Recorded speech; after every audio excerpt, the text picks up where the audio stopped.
Alright guys, so we're going to start by pulling the radiator, and to do that we're going to remove the upper hose. On this side there's bolts, 2 bolts down here, 10mm. You've got 1, 2, 3 bolts here. Then we'll bring the camera around to the other side. You've got 2 bolts on the other side, then we've got some hoses on this side we got to take off as well. So we're going to go ahead and get started with a flathead screwdriver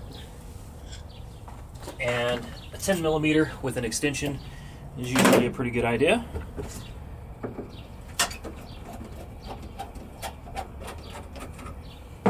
And I've already had this off recently, but if it's stuck, grab it and twist like this and pull. And if that doesn't work, as a last resort, you can take some channel locks and very gently grip it and rock it back and forth until it does come off. Alright, now some of my bolts have already been taken out because I removed this already and was anticipating a new radiator. So I've already taken this one and this one out, and I've taken 1 bolt out on each side. So it's going to make this a whole lot quicker. And all the bolts are going to be the same size, so you don't have to worry about mixing them up.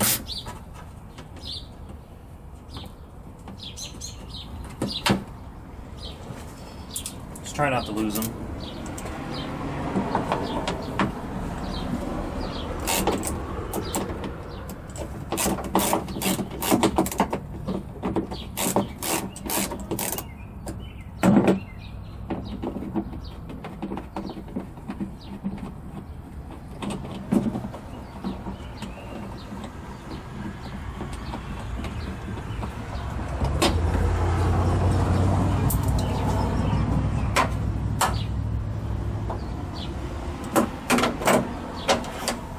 Alright guys, it's also probably worth mentioning that your drain valve is on the bottom on this side of the radiator, on the driver's side.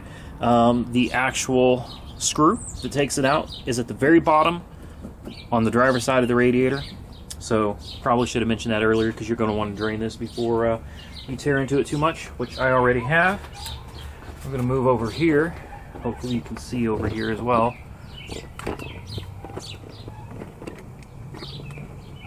Bear with me.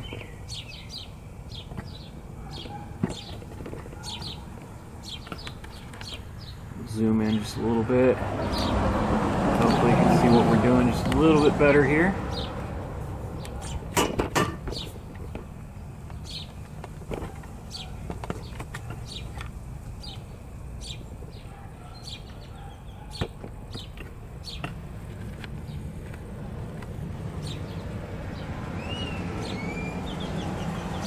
Alright, apologize for that. I have 2 bolts on this side as well. I'm going to have 1 here and 1 back here, which you probably can't see because it's kind of hidden behind these hoses. But like I said, I've already taken that one off.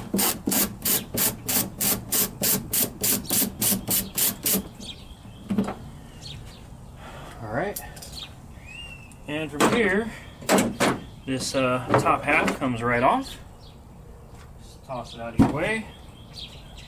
And careful, there's a vacuum line that you don't want to bump into. You're going to need to take off this, which I've tried already to get this stupid clamp off, and I just can't seem to get it. Some of these will have this hose, others will not. Mine does, so this has to come off as well. It's a heater hose.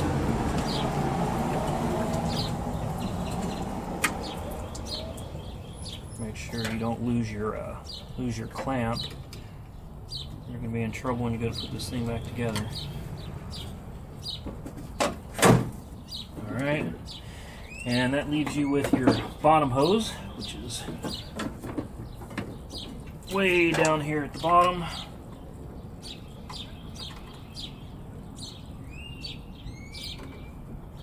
And then after that we'll be left with the transmission cooler lines.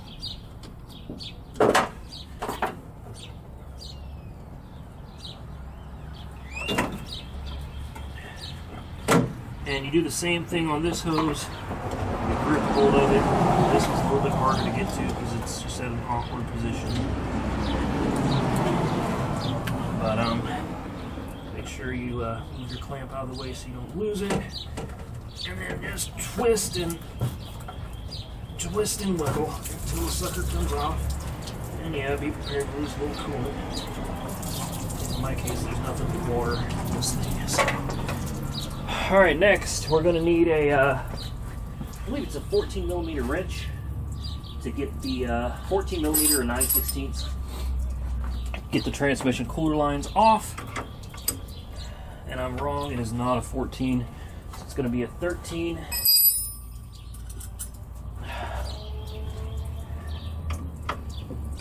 You've got one transmission cooler line right here at the top. And you will lose a tiny bit of transmission, a very tiny bit of transmission fluid when you pull these out. You got another one down here at the bottom by the lower radiator hose, just above it. And these things usually come out pretty easily. But I will tell you, the trick that I use is I soak them down with a PB Blaster or WD-40. Yeah, we're definitely losing some trans fluid on that bottom one, which is fine. And make sure you've got everything out of the way. Readjust the camera.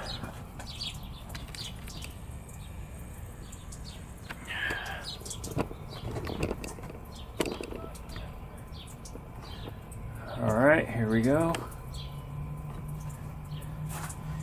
Now, it's a vacuum line right here that you want to be careful of that goes to your purge canister. You don't want to snag that and rip it off, break it. Once you make sure you got your lines set up out the way and all your hoses, it's just a matter of negotiating it out front of the hood and getting it out of your way.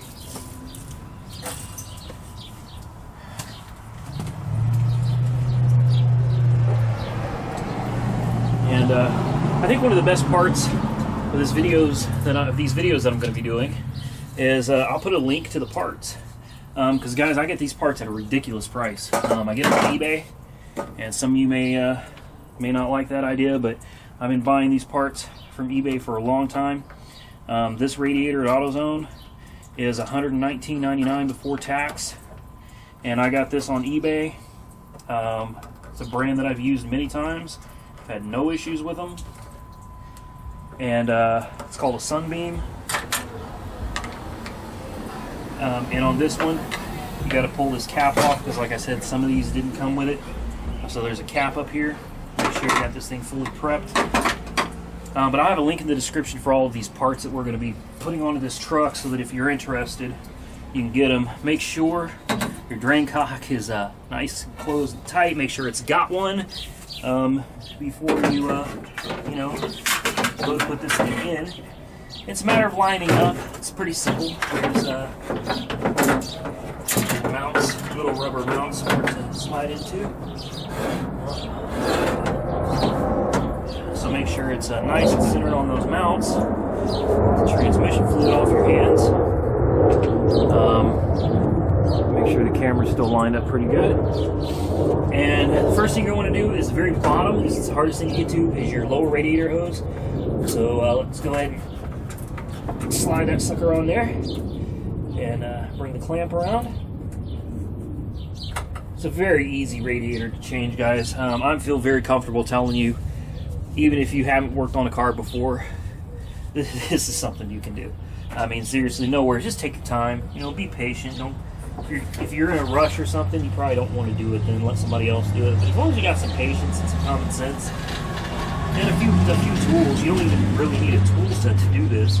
It consists of a 13mm or 1/2-inch wrench.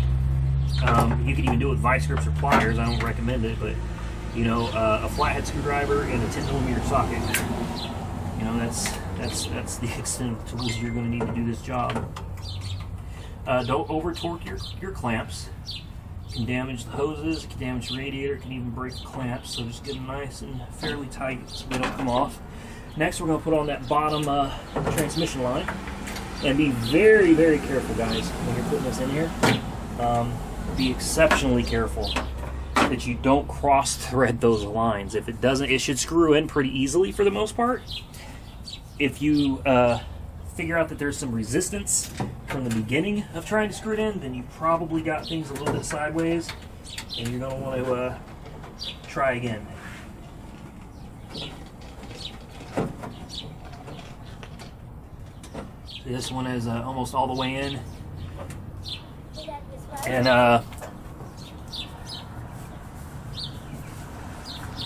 we're going to take the wrench, get down in there, and we're going to finish tightening her up, because it's not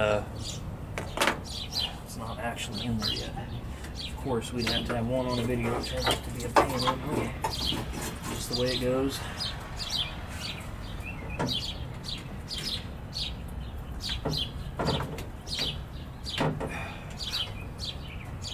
That is the way of it. I guess it wouldn't be a real car video if we didn't encounter some kind of problems here, right?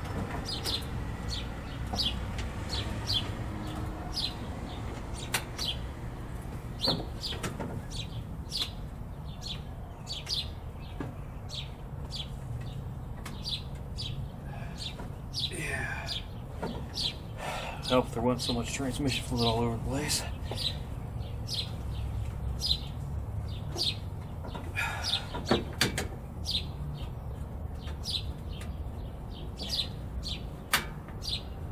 But also help.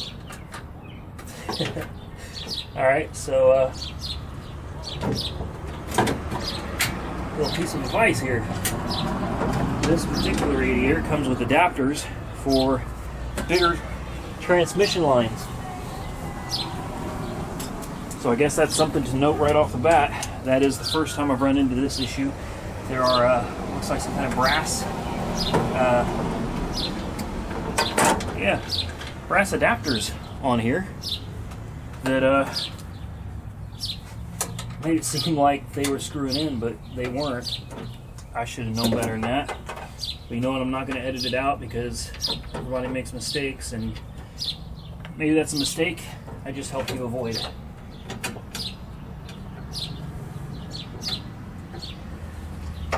Alright.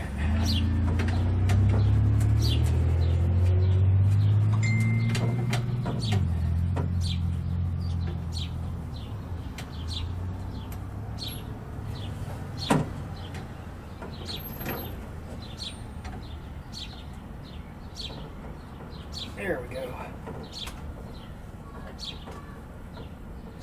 Again, it would help if I didn't have tranny fluid all over my hands. It makes it a little difficult, but I can tell by how easily it's going in that it's not cross-threaded.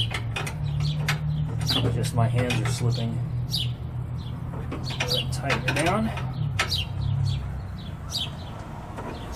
You don't want to over-torque these either, guys. Alright, this one's good to go.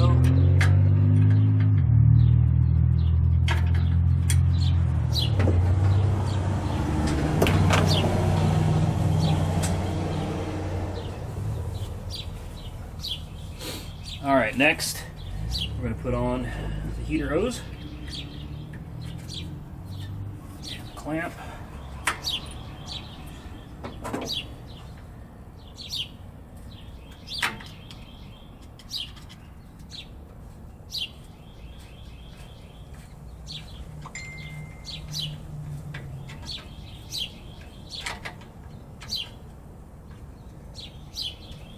Alright. We'll wait to put on the upper radiator hose until we have the shroud back on. And lastly, on this side, before we move the camera around, find it, we'll put this overflow hose back on. It's got a little bit of transmission fluid on it, so we're going to go ahead and get that off. Let's put the shroud back on now. You make sure your radiator is nice and solid and lined up where it's supposed to be. The shroud has tabs right here, and it's got another one on the other side right here. These dowel pins fit here and here, so you can't misalign your radiator shroud. And believe it or not, don't leave this thing off. I know a lot of people do, but this thing is it has a very important purpose. It channels the air from the front of the vehicle through the radiator. Without it, you've just got air blowing everywhere, and it's not actually performing its function. It can actually cause cooling system problems like overheating, especially when under a heavy load like towing. Alright, now this will grip onto the radiator. It's got a radiator mount here and one over here. So you're going to have to put a little pressure on it to get it to lock down. And that's completely normal. Just line it up. You don't want to lock these down yet. Just get these in to kind of hold the radiator in place. We'll actually lock these down after we have the shroud connected and tightened down there. Go ahead and do this side first.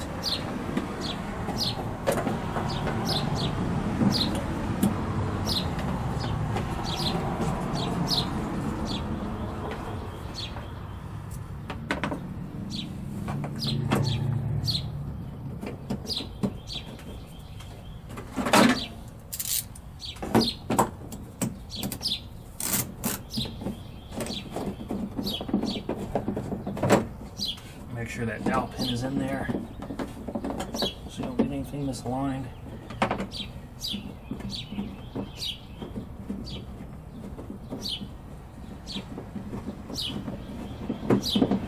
Now, I'm not going to be filling this up with antifreeze just yet. The cooling system's pretty dirty, so I'm going to keep running water through it.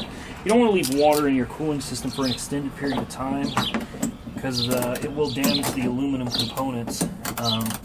But this is just what I'm using to flush it out, so it'll be fine.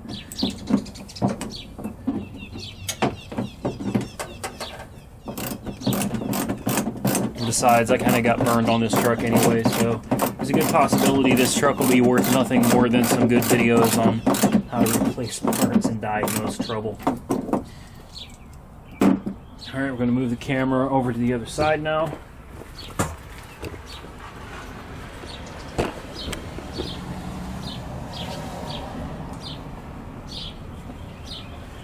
Got 2 more bolts. See, the dowel came out of place over here, so make sure that's in there.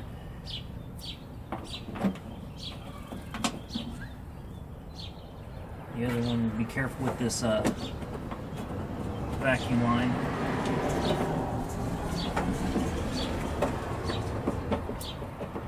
It looks like we lost a clip on this side. It was not there. Those clips do have a tendency to fall out.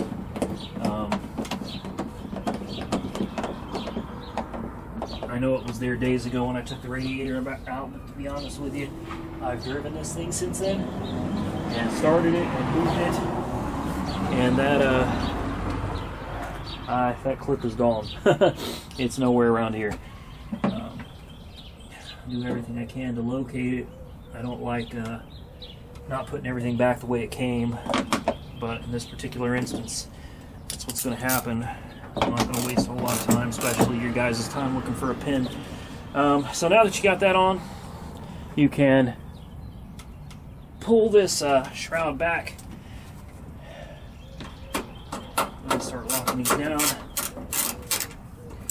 In fact, you don't need the ratchet right now. Just pull it back.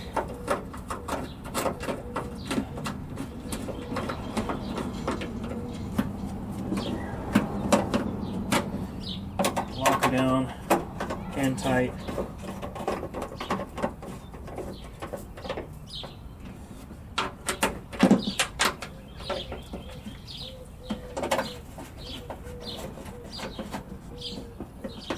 Come back with your ratchet. You don't need these to be exceptionally tight. Keep in mind that they are holding plastic down, so you don't want to over torque those either. And you got yourself an installed radiator. Put your top hose on.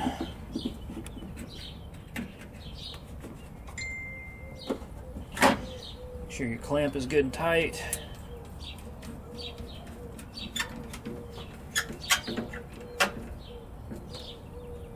Alright, don't forget your radiator cap. Most importantly, don't forget to fill it full of antifreeze, water, whatever it is you're going to be putting in your truck. And I hope this video finds you and provides you with a little bit of help.